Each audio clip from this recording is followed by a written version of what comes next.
Hello, we're on week 3 of season 2 of the Andy Griffith Show. This week's episode title is Andy and the Woman Speeder.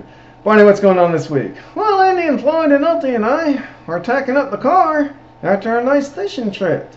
And this car comes zooming by us on the road.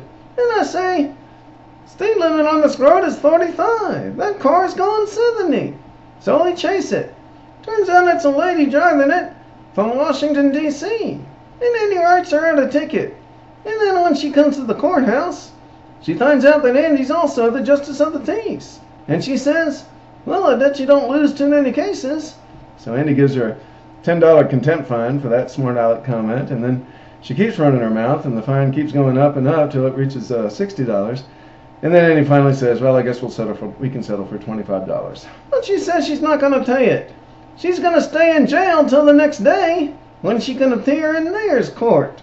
So Andy helps her get settled in the jail, and they give me a list of female items to go out and buy.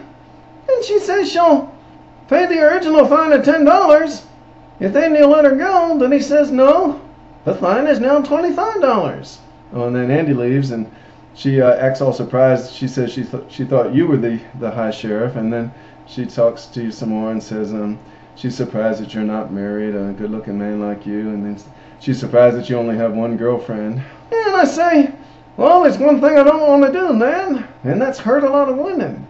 I'd like to stay and chat, man, that there's work to be done. And then she tries to butter up Floyd also, because he's going to be a witness against her tomorrow. And she asks him to comb out her hair. And then when he does, she says he's a real artist. So at the trial the next day, when Floyd's on the stand, he gets all flustered and says he can't see well. Oh, and then Andy puts you on the stand, and you get all flustered because she's making eyes at you the whole time, on top of all those compliments the day before. And then Ultie gets on the stand, and she had given him an autographed baseball, autographed by all the New York Yankees. So he's useless as a witness also. And then finally Mayor Stoner finds her not guilty. So Andy congratulates her for making a mockery of the whole court system by messing with all the witnesses like that.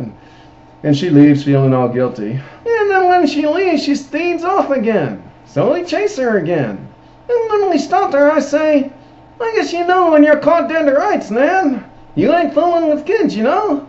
Let's run her in, Andy. But she pays the $10 fine on the spot this time. And then the original $25 also. So she feels better about herself. And then everyone feels better about themselves at the end of this episode. We'll see y'all next week for episode 4 of season 2. Thank you for watching.